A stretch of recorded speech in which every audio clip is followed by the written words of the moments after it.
What's up, everybody? We got the Football Night in America crew. We had an off season. We're like, we're not doing much.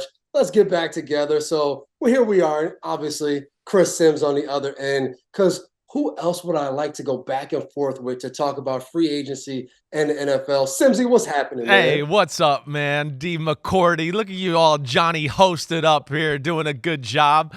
And, yeah, it's about time you got your ass back to work. Yeah, you got to get to work here. I mean, some of us have been in the thick of things. So I'm glad we get to talk. And, seriously, though, I always enjoy my talks with you. I really do. You're a student of the game. I know you love it just like me, right? I'm trying to make you more of a big mouth jerk like myself, but we're working on that. We'll see where it goes. This might be the intro to it. And obviously, to start the show, we got to start quarterbacks. And I'm not going to take all the airtime on this because when we talk quarterbacks, you're the quarterback guy. You have this college list that you come out with that people crush you on Twitter. So, how do you feel the quarterbacks? Obviously, Kirk Cousins, top of the group, huge contract going to Atlanta. What do you think about that? Yeah, well, I mean, first off, listen, I value your opinion on quarterbacks too. You've seen a few. You practiced against a guy that was pretty good every day, so let's not sell yourself short here, right? But the Kirk Cousins thing, I'm shocked by it. I am, right? I had. Florio had been kind of alluding to it. I had not heard anything substantial in NFL world, right? Where I was ready to buy into it. Right? I know we're going to hit on some other subjects. I knew Saquon to Philadelphia could happen, right? I had heard from enough people around the league to go, ooh, that sounds like it might be real. This one, I kept going, wait, I didn't hear it from anybody real. I heard the rumors of Kirk Cousins, family was looking at a house and looking at schools, but I wasn't sure. He's the ultimate businessman. I wasn't sure if it was a little bit of a leverage play, all that, right? And at the end of the day, too, really from a football standpoint, the one thing I kept saying, Devin, and I don't know if you agree with this, was I was just like, wow, I mean, that's a gutsy, bold move. You're going to leave a place like Minnesota, Justin Jefferson, Mario Addison, right? Hawkinson, a pretty good pass protecting O-line, O'Connell, that's one of the better offensive head coaches in football, right? You're going to leave that and they believe in you.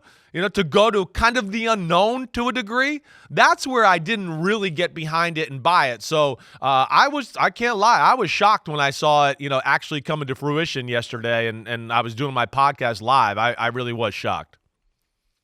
You know what it was? It reminded me of 2019 when we had Tom Brady, and it was all of this back and forth with his contract going into the season. And then it ended with, at the end of the season, he'll be a free agent. And when I heard that, I was like, Brady's going to be a free agent. He's gone. He's going to get to go out there and see who wants to date him, who wants to pay him. And I thought that's what happened with Kirk Cousins when Kevin O'Connell at the Combine said he's earned the right to be a free agent. That to me was like, well, you're not going to compete with some of these other teams, but they're going to be willing to pay him, because if that, you would have just signed him to an extension. So I think for Kirk Cousins, I'm excited to see Kirk Cousins, the guy whose wife dresses him going to the game, in the mecca of hip hop in Atlanta, with all of these rappers giving them chains after the game, Yes, going to Drake London, right? Bijan. You have all these guys, Kyle Pitts. They've needed this quarterback to come in and lead this group. The thing that I think will be interesting is he's coming off an Achilles. And Exactly. I think when we get into March, we kind of forget some of the things that happened during the season because everybody wants to be excited. What did my team do? Who did we get? Who did we let go? Kirk Cousins, when is he going to be ready to play? Is he going to be 100%? I know the technology and the treatment and everything is 10 times better with this injury, but it's still a significant injury for an older player. Right. So, and they need him in the beginning to lead this group and get them to believe in what they can do next and how they can go and be competitive in this division. Yeah, I hear you, everything you said there, right? They do. They want to get the new regime. Raheem Morris, he does have background with Kirk Cousins back to the days in Washington under Shanahan and the whole crew there, so he does know him. Zach Robinson being the offensive coordinator, being from the Rams under McVay, I'm sure he's heard stories not only from McVay, but from Kevin O'Connell and people up in Minnesota about what makes Kirk Cousins. So it was an aggressive, right? Aggressive, like you said, hey, we want somebody to lead our team that people can buy into, and then wait, it makes sense for us X's and O's wise with the type of offense we're going to run here. That's where, it does match up, let alone, I think you feel the same way as I do. I think Atlanta's team is pretty damn good. I do. Yep. The offensive line, one of the best in football, right? Defense has got some talent. Maybe need a few extras, another pass rusher or something like that. But you name the other stars on the offensive side of the ball, right? So there's something there to be had, certainly. But in that, too, I thought there was risk for Atlanta, too, along the lines of what you mentioned. I mean, yeah, it's 30. He's going to be 36 in August. He's not going to be able to practice fully in OTAs, right? So you're not going to get the full Kirk Cousins experience then. I'm sure he's going to have to be managed in training camp. So, there's risk here by both sides, certainly, but they seem to both believe that they can make it work, and that's half the battle. We know that. Yeah, and the other guy that we've talked about the last 2 years is Russell Wilson. So now we look up, you get Kirk Cousins to Atlanta, Russell Wilson to Pittsburgh, and I'm sitting there, I think I kind of like Pittsburgh's chances to be either in a Super Bowl or win a Super Bowl more than Atlanta, because I think this team is a little bit more established. I think having Kenny Pickett there, they had some ups and downs when Mason Rudolph got in there, but you bring a guy like Russell Wilson, who I know he's not coming off last year where it was the Russell Wilson in Seattle, but it was better than the year before in Denver. Right. So you can get this guy in there back believing in himself. And I think the biggest thing is that Pittsburgh locker room. Cam Hayward already came out and said they're excited to have Russell Wilson in there. The guys want him. They want to see a change. They want a difference maker at quarterback. And I think having a guy like Mike Tomlin to instill confidence, but also really preach and breed that competitive nature where Russ probably won't come in and just have the job handed to him. He's going to have to go out there and compete. And I think Mike Tomlin will find a way to get the best out of him and this whole team. But I think you give him Pickens outside. You give him Deontay Johnson. You got your two running backs back there with Harris. And, I think you put this group together and now you're sitting there and you're like, okay, this team, I know it's in the AFC North, is going to be super competitive with Cincinnati and Baltimore. But I do think that they have a better chance to go out there and be contenders for a Super Bowl than the Atlanta Falcons. I don't disagree with that. A lot, it's the Steelers culture, Mike Tomlin, everything he's created there. I would probably give the advantage, there. Hey, listen, they got to get out of their own damn division first. We know that. That's an AFC North. But there's some things to certainly latch on and like about Pittsburgh as a football team, and I like the marriage along with that, with Russell Wilson. You kind of hit on some things, and I'm going to even ask you about them, a little bit after this. But first off, you were right to say, Russell Wilson wasn't bad last year. It was good, right? It's just not to the likings of what Sean Payton wants at a quarterback and what he's expecting at that position, right? And this is where I like it. Russell Wilson, to me, he was raised by a defensive head coach. And you know how that is. He was raised by, hey, take care of the ball. Don't do anything bad to our defense. Hey, just keep the close. We're going to run the ball. And then you just make some magic here and there when the game's close at the end and win the football game, right?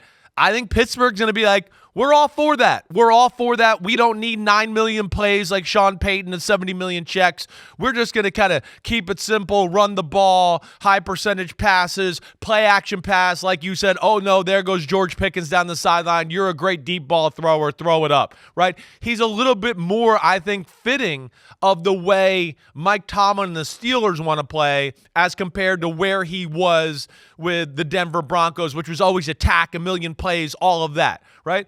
Russell Wilson's never been a part of a offense like you were a part of, like Brady, where it was just like a surgical, consistent picking apart of people. That's not who Russell Wilson is. He might have had a game here and there like that, right? But you played Russell Wilson before. It was, hey, he throws a nice pass, they run the ball. Oh, he scrambled for a first down. Oh, no, now he made another magic play and threw the ball deep, right? And, oh, no, now we're down 7-0 or whatever. But it wasn't like it was Brady or Manning or Drew Brees where you're like, oh, my gosh, all the plays and the checks, and he knows everything like that. It's different. But I think this fits Pittsburgh, to your point. And I do think it makes them dangerous. And here's what I wanted to ask you, right? Because the word I've used for this is beacon of hope in the locker room. And you kind of alluded to Cam Hayward and all that. Right? Speak to that. I try to explain to people that that's what the great quarterbacks do. Tell people like how Brady made the rest of your locker room feel no matter what the circumstance was or no matter who you were playing. I remember you talk about Brady and you talked about Breeze. I remember 2013 we're playing against the Saints and Drew Brees, and they drive down, and Kenny Stills is a double move on an out and up and scores a touchdown, maybe 45 seconds left. I remember, right. And Alfonso Dinner's a young player in his second year, and he's on the sideline. He gave up the touchdown. He's distraught. Like, he's down. I'm like, chill. Like, Tom still has time. Like, just believe in what 12 can go out there and do. Right. And a game we should have lost. Defensively, we didn't get the stop. Tom drives down the field, hits like one or two deep in cuts, and then throws a fade route out to Kimbrell Tompkins, I think with 13 seconds left, as the Saints are in like this prevent defense to not give up the deep ball. And it's that belief of even when the game seems out of reach, we still can win. A Tampa Bay Bucs team doesn't go to the playoffs. Tom Brady comes in, and all of a sudden you do a little more extra watching film. You stay a little later in the facility working on something you need to get better at. And these quarterbacks bring that. And that's why every year we talk about the teams that don't have that beacon of hope at quarterback. Right. The teams usually fall apart. When the quarterback's not playing well, the team's like, the Eagles. Like, was it all Jalen Hurts? No. But he wasn't performing well. That offense wasn't. The defense didn't perform well all year. But at the end, the whole thing fell apart because it was like, right. We don't have a chance. But somehow these teams, the Kansas City Chiefs, Christmas Day, we're watching them against the Raiders. They look terrible, but that team never stopped believing because they said, hey, we got 15. We got Patrick Mahomes at quarterback. We know we'll be okay, and we'll find a way to win games. So I think that's the biggest thing. And the one thing that even caught me by surprise is as Kirk Cousins left Minnesota, I'm thinking, this is horrible for Minnesota. And out of nowhere, you get Sam Darnold, you get Van Ginkel, you bring in Grenard. You Blake Cashman. Yeah. You make these different moves where I'm like, all right, give Brian Flores more chess pieces, and we bring in Sam Darnold on a chance maybe to get another rookie quarterback. And you're like, okay, maybe Minnesota, like, this won't kill their whole team. I hear you. I'm not giving up on them. I love free agency. I hear you. I'm not giving up. First off, I'm with you. Those three defensive moves, like, they weren't the splashy, sexy $100 million contract, but the next group of guys where I think guys like you and me who watch football and go, wait, this guy's a player, right? He's not a household name. People don't know, but people watching football have been schooled up on scheme and X's and O's like you and me, right? You look at him and we turn on film and go, damn, I mean, I know, Van Ginkel's not going to get a $20 million a year contract, but damn, he's a good player. I'd like him on my team, right? And I think that's what they got. They got three, like, what I call ultra value, bang for your buck type of signings there. And what I say to people all the time here, too, with Sam Darnold, right? Hey, when you're around crap and crap's all around you and touching you, you start to smell and look like crap. And that's what Sam Darnold has been around his whole damn career. I mean, the Jets was crap. The Panthers was crap, right? Oh, he got around the gold standards 49ers and played in the preseason game and a little regular season game. All of a sudden, he's golden shiny again. Look at this crap, right? I mean, so, I do think he has a skill set to be a starting quarterback and be successful in the NFL, right? He's a good athlete. He's got a better arm than Kirk Cousins. This will be the first time he's in a place where he can be the starter and the supporting system around him is there, and you would expect it to succeed. So we'll see where he goes. But, yeah, I'm not giving up on the Vikings like you are. Like you, I still have belief there in what they're doing. Yeah, and we can't forget, they even signed Aaron Jones this morning. Another chess piece for them. Right. And before we move on to probably something that's not going to sit well with you, the Philadelphia Eagles, what do you think? Does Tampa Bay keeping Baker Mayfield give them a chance to be back where they left off, falling a little short to Detroit? Or do you think this doesn't have the same ceiling as last year? No, I think it does have the same ceiling. In fact, I mean, I would hope that the expectations and the ceiling get a little higher as far as, what we got here. They got a little special, relationship here. One, I mean, they did the right thing by franchising Antoine Winfield. That was the right thing, right? Quarterback, hey, it's hard. Like the quarterback, it's not easy. Like we were just talking about with Kirk Cousins. If you're Baker Mayfield, hey, wait, I won the starting job. I'm in a place that likes me, right? I've got a little rapport with Mike Evans and the rest of the offensive guys. I like living here, right? They like me. We went to the playoffs. You don't just throw that away to go somewhere else for like an extra $1 million or two or whatever like that. I think it's a match made in heaven, let alone, he's gritty. He can handle pressure like following up Brady or the pressure of, I don't know if he's really ever going to live up to the number one pick. So, no, I thought that was a no-brainer really by both sides. I'm glad they got that done. And, yeah, I think Tampa, with that D and Todd Bowles, and they maybe add another weapon or two on offense, can certainly be dangerous going into 2024. Yeah, I agree. I'm excited about Baker being back. And I think what you said, it was a win-win because I think for Tampa, it was how do we not pay the Daniel Jones contract? Yeah, and right. Set ourselves up that's and put ourselves in a situation that we're not happy about. So they come in under the $40 million a year range, but a guy who was by some considered a bust as a first pick in the draft now has kind of revitalized his career. He's in Tampa. A team that believes in him. You can see how happy Mike Evans is when they're playing with him. He has that gunslinger mentality. He's going to go out there, toss the ball around. And what I love about teams, when you make it to the playoffs and you fall short in a hostile environment, like being in Detroit, throw an interception on a 2-minute drive that ends the game, all you want to do is get back to that place and try to take advantage of the opportunity to be in the conference championship game next year. And I think if they can convince Levante David to come back on a more of a friendly team deal to tell them like, hey, we want this team to be better around you because you're an older guy and it means more to you to win a Super Bowl. And if they can work that deal out and continue to get better on, like you said, with some weapons and different things like that to get over the hump, because Detroit did get a little bit better, I think, trading and getting Carlton Davis. So if you're back in that environment, you got to try to figure that out. But moving on to Philadelphia, they come to New York, put on a ski mask, and they say, hey, we're coming to get Bryce Huff and Saquon Barkley, and we're taking them down the turnpike to Philadelphia to find a new home.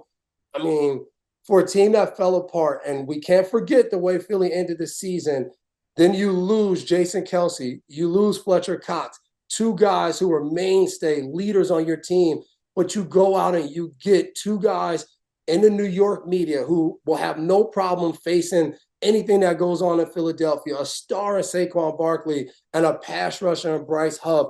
I looked and said, okay, Howie Roseman, I see what you're trying to do here. You're trying to make sure Philadelphia knows that you are here to win championships. And I thought it was a great move for them.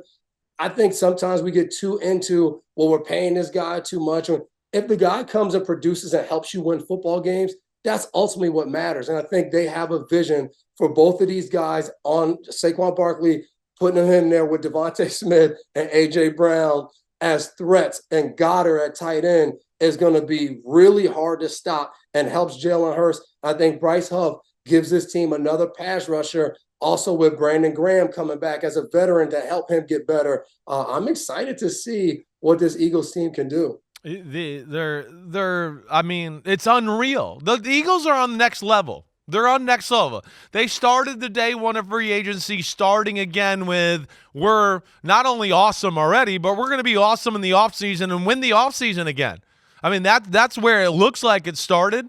I mean, I'm with you in all things you said above. What team can go, we lose Jason Kelce and we lose Fletcher Cox, and really we'll probably be every bit as good, maybe better. I mean, that's what we're talking about with the Eagles. It's incredible. I mean, yeah, you lose Fletcher Cox. He's a Hall of Fame defensive tackle, but, man, Jordan Davis and Jalen Carter are supplanting him. Oh, man, damn, we got to deal with those two top 10 picks. I mean, it's incredible. You lose Jason Kelce, right? They're going to move Cam Jurgens from guard over to center. He's going to be phenomenal. They signed Landon Dickerson and got in front of that contract early for $21 million a year. He's one of the best guards in football. He's going to be worth $27 million next year if he's a free agent, right? Then you add on My gosh, freaking Saquon Barkley with the group you talked about, the best offensive line in football, Jalen Hurts, his ability to run the ball, those receivers. Saquon, for the first time in his career, is going to be in space. He's going to be like, whoa, I don't know what to do here.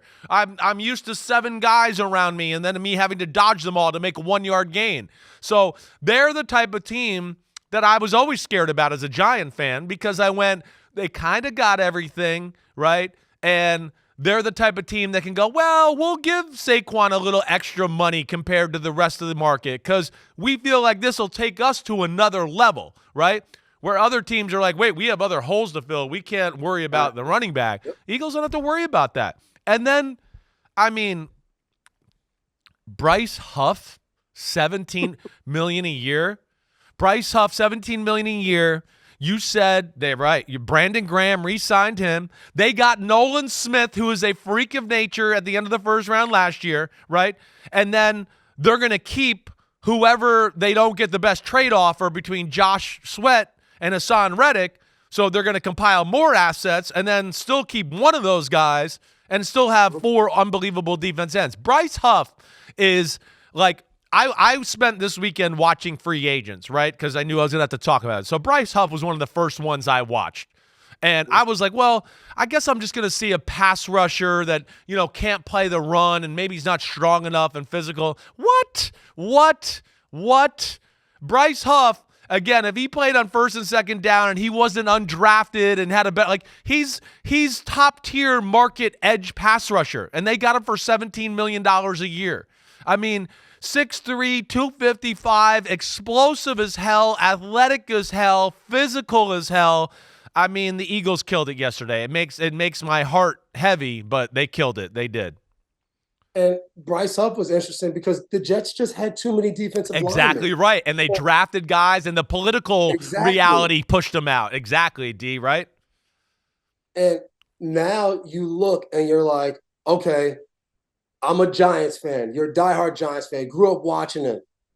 Tiki Barber comes out and says, and you know me, I love the Barber twins. I'm a twin. Like, those are my guys. Is Saquon dead to Chris Simms too now that he plays for the Philadelphia Eagles? No. How are we feeling about that? No, he's not dead. He's not dead. I'm so happy for Saquon Barkley, right? I know you and I have had these conversations before, right? First off, I'm happy for running backs in general that they're getting a little respect here early on in free agency, right? And a guy like Saquon Barkley, as freaky of a specimen he is, really freaky specimens like Saquon Barkley are all making north of $20 million a year all across the league, right? I mean, one of the fastest guys on the team, one of the strongest guys on the team. You could put him in the middle and have him fight Fletcher Cox, and you'd be like, well, I mean, that was a pretty good fight. Saquon hung in there. I mean, we're talking about incredible specimen, athlete, whatever. No, I'm really, even though it's the Eagles, I'm really happy for him to get compensated the way he is. And I'm excited as a football fan and a Saquon fan to see him behind that offensive line and see the damage that he could do there. And then, like you said, you talked about the running back market. So we got to see. Favorite running back move, I think for me, I would have to go out there. And obviously, I love the Saquon Barkley, but I would say the Packers getting Jacobs over there. And I know Aaron Jones is a great player, but I think not only having Jacobs on their team, but I think the contract that he signed, yes, $12.5 million as a signing bonus, was the only guaranteed money in the contract. So that allows them to go year by year of paying a guy who's a stud running back. And as long as he stays at that level, they're going to keep paying him what he deserves in the market. But if there's any time that they say, hey, we might want to pay cut him, they can go to him because there's no guaranteed money. So do I think that's great for Jacobs? Not necessarily, but I think for the running back market, what he was trying to get, he gives himself a chance to make that money. Yeah. But I think for Green Bay, having Jordan Love, having a guy that went out there this year with all of these different weapons that no one really knew going in, but everybody knew their name by the end of the season, and adding a guy like Jake in the NFC North where he can pound, he can run, he can break away from people. He can do so many different things. That was probably my favorite signing because at first glance, you were like, wow, Saquon and Jacobs really got paid, like a huge payday. And then, as always, when you kind of peel back the layers and see what the actual contract is, you're like, wow, this is a really good contract for a Green Bay team who's not used to really giving out a lot of money in free agency. No. So they stuck to what they do and got a really good football player. Yeah, they did. They definitely did. I mean, when Josh Jacobs is at his best, he's definitely one of the 5 best running backs in football. I mean, he's a handful. And yeah, the thing I like you said, is I like it. It's a little bit more money, but it does protect Green Bay. And honestly, the way Green Bay is protecting themselves, I think it's right by them. And I think it's probably going to keep Josh Jacobs on the straight and narrow too, right? He's a guy that was in the doghouse with Josh McDaniels. He came in last year after being franchised overweight, and he wasn't really in shape until about week 10 of the year, right? So with this type of contract, he knows I can't have a month or 2 months in the offseason where I slip up or don't show up for meetings or I'm late or whatever, right? And I think that's kind of the beauty for both sides. My favorite running back move, though, and listen, all of them are pretty good. Pollard to the Titans was good. DeAndre Swift to the Bears was good. But I'm still going to go with Saquon.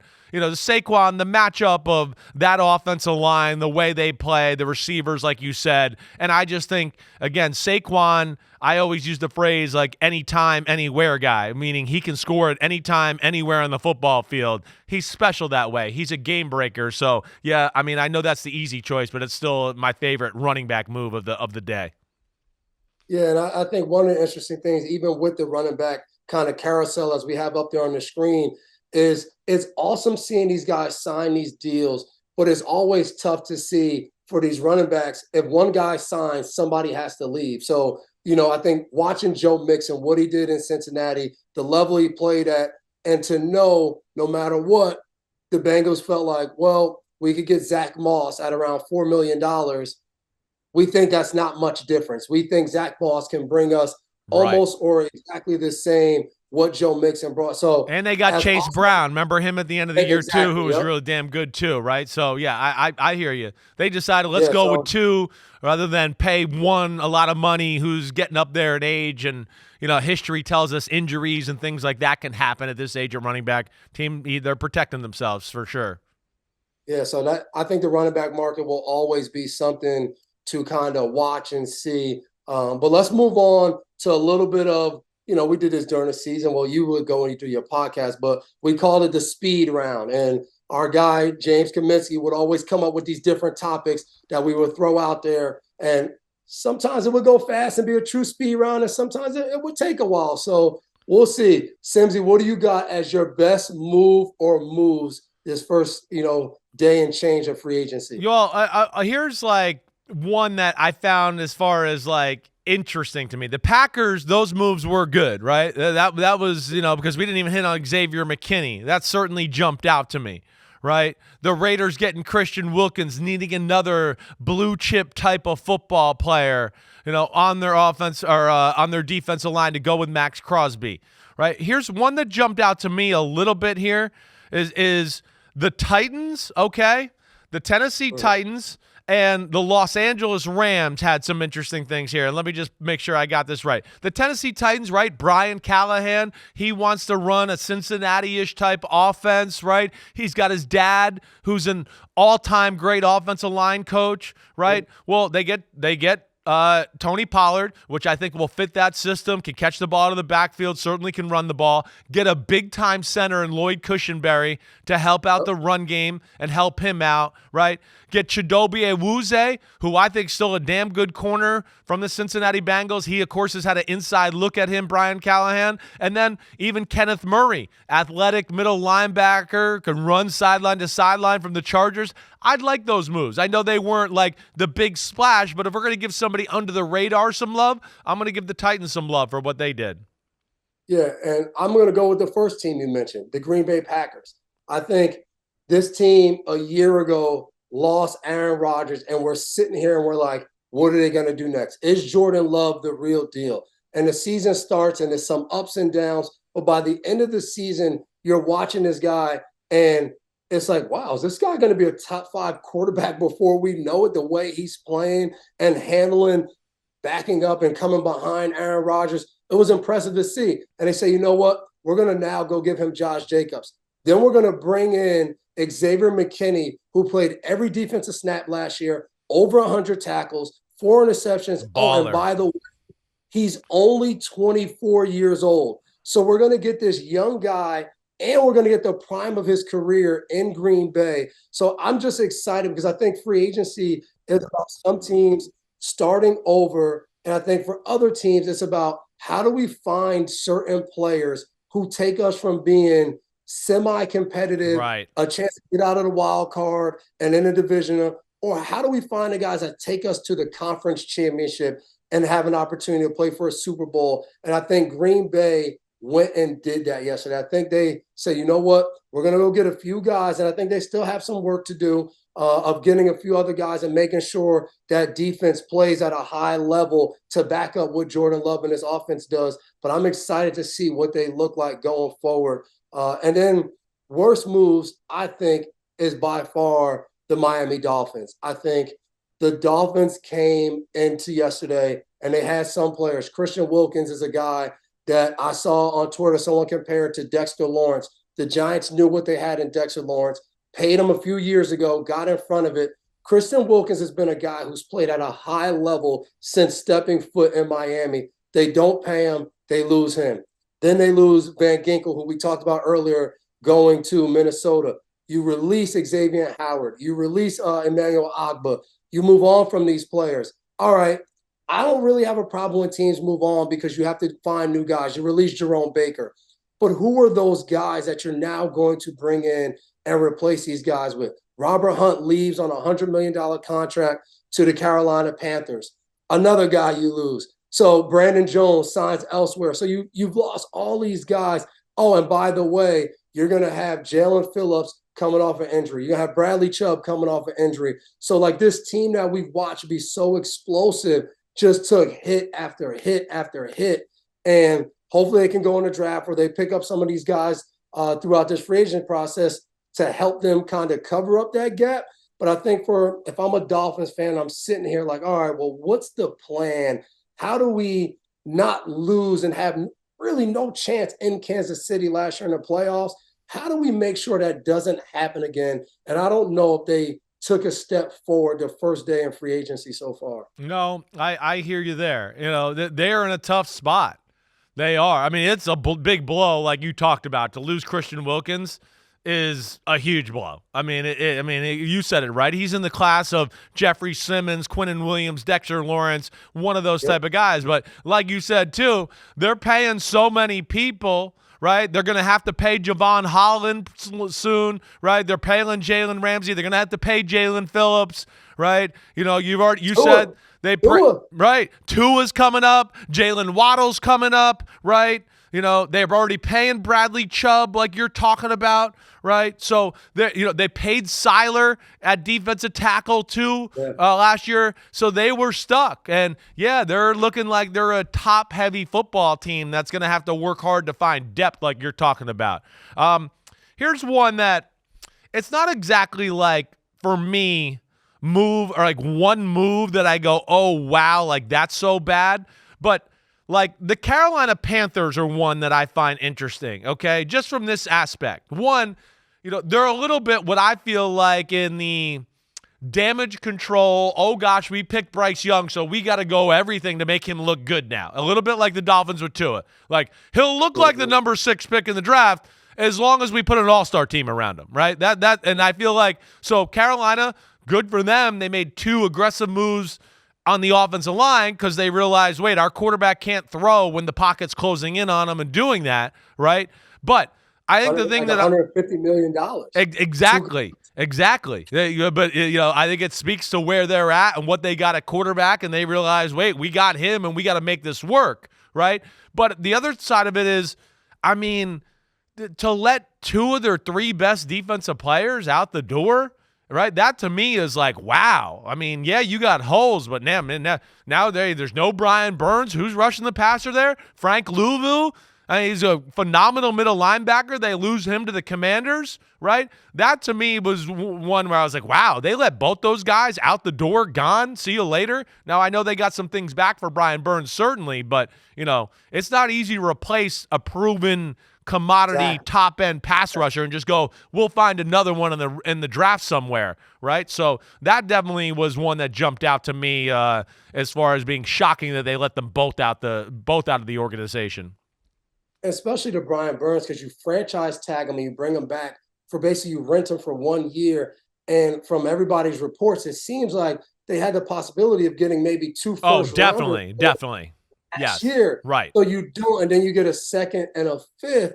It's like, wow, we really lost that in a bad way. So, and I think one of the under radar moves is the New York Giants. And I get it from a fan perspective, losing Xavier McKinney and Saquon Barkley, 2 phenomenal players, hurts. And they're homegrown. There's guys you drafted, but they were also drafted by Gettleman. So it's a different, you have a different GM machine. Right. But I also give them credit because they said, you know what? We know these guys are great players, but what we have in our building right now doesn't work. We're not happy with the results we have. So we don't want to just pay what we have and not be able to do other things and think that this is just going to change. So yes, they're going to have to address whatever it looks like with Daniel Jones at quarterback. But then they go and they sign Devin Singletary. Yeah. No, he is not Saquon Barkley, but he's a good running back. He's been the top running back on a playoff team the last 4 years, which you have to give him credit for that. Right. And then they go and, like you said, they get Brian Burns to now put next to Thibodeau and Dexter Lawrence on that defensive front. So what you lose in the secondary with Xavier McKinney, you can probably go out there and get a veteran safety who's going to probably not cost as much because of the amount of veteran safeties on the market. Poyer and Hyde, 2 guys who played in Buffalo, so they have that connection that you could bring in, maybe draft a guy, can learn from under them. So I think the Giants made moves towards being better in the future. Maybe not 2024 being a contender, but in the years to come, I think they said, hey, we need to put a plan in place that will allow us to go out there and win consistently, not go to the playoffs 1 year and then be bad the next year, then maybe be a little bit better. They said, no, we're the New York Football Giants. People expect us to be competing for Super Bowls, and I think they took a step towards that, even if you don't see the benefits right away. No, I would agree with you there. I definitely think, hey, listen, it hurt that they lost Saquon and all that, no doubt. But this is the first time that the Giants are going to look like the Giants in the front 7 since, they beat your butt in the Super Bowl, in Super Bowl 46. You remember that? Yeah, good. I'm glad. I do. Boom. Yeah, but no, this is the first time I think you know what I'm saying, where you go, like you said, whoa, it's Thibodeau, Brian Burns, Dexter Lawrence, Okereke, Micah McFadden. Like, I go, damn, we got a legit Big Blue front 7, Big Blue wrecking crew. It's back again. I like that. And then here to add this onto it too. Right? The 2 offensive linemen they signed, Runyon and Elminor. I always mess up his name. Excuse me. Illuminor. Thank you. Way to go. Because he was a teammate of yours, I think, maybe in New England, right? I like those signings, though. Again, those are value signings. Both guys can play guard and tackle, right? And so they can figure it out as far as what they want to do with Evan Neal and all of that. It gives them some versatility, some depth, and certainly makes them better that way too. So, yeah, even though they lost Saquon, I do think the Giants and Joe Shane did some good things yesterday. Yeah, and now we're going to move to the last part of our day, little story time.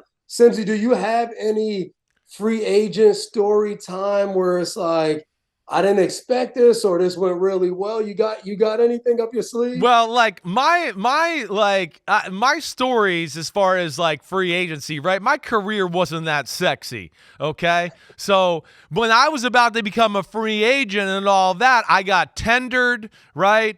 I turned down a $10 million guarantee and went, wait, we went to the playoffs last year. I was a starting quarterback. I'm going to get a lot more than that next year when I'm a free agent. The hell with that. Yep. So that hurt. So I don't have a great, recruiting, or story. Like, I got a great college recruiting story I certainly can get into, or I could get into post-Chris. Like, let me tell you this. Do you want to hear how I ended up at Texas, or would you rather hear about how after I got hurt, I was flying on a private plane to go work out Calvin Johnson with the Tampa Bay Bucks? And I think you've heard this story before.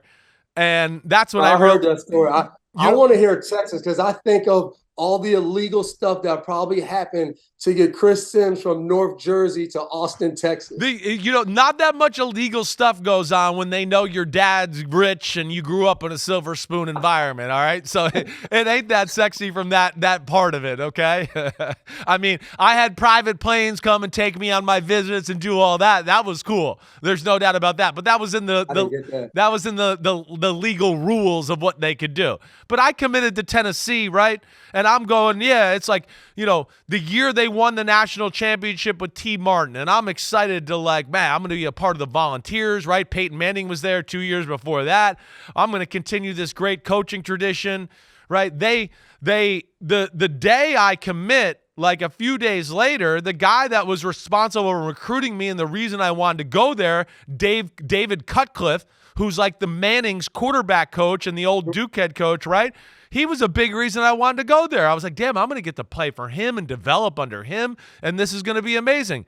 Well, damn if him and the Mannings didn't have an inside deal and he went to Ole Miss Eli was in my class too and he got Eli. So I was like, gosh, oh no. And, I just wasn't comfortable with the next guy nearly as much who they made the offensive coordinator. I had really loved my visit to Texas. Mac Brown recruited me in North Carolina. He took the job at Texas, and he kind of at first was like, well, you're not going to come from New Jersey all the way to Texas. That's not going to happen. And I was like, well, I don't know. I'm a football guy. I know the Texas history. Keep calling me every now and then. I committed to Texas. He didn't call for a while. Then one day, one of the other recruiters called me, and they were like, hey, just want to, we knew Cutcliffe left, and we just want to make sure, you're still happy with Tennessee. And I was like, you know what? Just keep calling me. I'm not sure, right? I kind of said that. I keep calling me. I am thinking about this a little bit. Few weeks went by, right? I was hemming and hawing or whatever. And I, finally get to my dad and mom and go, I want to go to Texas, right? I had my most fun in my visit there. I know I might have to compete with Major Applewhite and do that stuff, and it might not be easy, but I want to go there, right? So my dad was like, well, you need to call Philip Fulmer then, and let him know. And I was like, oh, right. And I'm 17 years old, and I'm like, oh, man. I'm like, Dad, can't you call, right? Can you help me, please, right? So he's like, no, absolutely not, right? So I remember the next day I walk home from school, and I'm telling you, I walk through the door, and he has the phone like this right in front of my face. He goes, here you go. And I'm like, oh, all right. So I call Philip Fulmer, and to make it worse, right, I get him on the phone, and he doesn't even let me talk. Chris Simms, I'm down here in Alabama recruiting you the number 1 receiver in the country right now. Right. And then I'm going to Georgia to go to the number 2 receiver in the country. And I was like, Coach, I'm not coming. I'm not coming. And he was like, what? Right? Hold on a second. Let me send some people up on the private jet. Let's not make any rash decisions. And I made that and had to deal with it ever since and got hate mail from the Volunteer fans for a long time, like I probably should have. But that's my recruiting story right there. Dang, see, that's high-level recruiting. The only thing that happened to me for college was Coach Shiano came to my house at Rutgers, met with me and Jay. I didn't even have an offer at the time. He just let me sit in on a meeting because we were twins. Then I took a visit. My mom went behind my back, told Shiano, only way you get Jason is if you offer Devin. And that's how I ended up at Rutgers. Damn, you were the trash left over? I didn't know you were the trash left over. And then to make matters worse, I committed before Jason, and then Shiano was pissed that I found out. And he went and told Darren Rizzi, who's a special teams coordinator for the Saints now. Right. He said, man, you got us the worst twin. And little did he know I was 10 times better than my brother. But my free agency story was. Yeah, I want to hear this because I want to hear New England Bill Belichick free agency stories. 2015, I play out my rookie deal, 5-year contract. I remember in March going into my 5th year, the team offered me a contract. It would have paid me, I would have been like the 25th paid safety in the NFL. So me and my agent, we countered with number 1. We countered with Earl Thomas's deal. At that time, Earl was the first safety to get to $10 million. And the team was like, hey, we love Devin. Absolutely not. And that was it. I played the whole year like, wow, this team didn't even offer me. Like, I played pissed off that I didn't get any type of back and forth. And season ends, and I remember season ends the way you want in free agency. We go and we win the Super Bowl. And I remember being in the after party with Bill, and we're toasting, and he's like, "You're a priority. We want you back." And I'm like, "Bill, forget all that right now. We're drinking and celebrating this Super Bowl." And I remember the whole offseason, we get to like maybe a week or two right before the legal tampering is the first time I hear from Coach Belichick. And it's just like a, "Hey, how you doing? Just want to check in." And it was like one of those situations as a player, like, check in, how I'm doing. I want to know what's up. Like, he's softening you up. He's softening you up.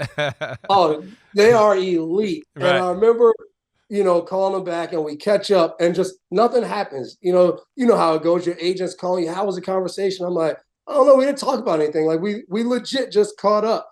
And then maybe 2 days or the day before, a day before the actual free agency starts. So legal tampering is already now going on for like a day and a half. Coach Belichick calls me and I don't pick up right away. And so I call my agent first. I go, "Hey, coach is calling me." So he gives me all of this stuff. He's pissed. Like, they always do this. Bill calls the player. They go above my head, blah, blah, blah. I'm like, yeah, all that. What do we need to discuss? And we talk about it. And now, as a young player, I'm on the phone with Coach Belichick, basically going over my contract of what I want in the contract and going back and forth. And it was so interesting because, like you said, as a 17-year-old calling the head coach, and now as like a 27-year-old being on the phone, first time in free agency, and now knowing Philadelphia wants me, Jacksonville wants me, and the Giants are considering it.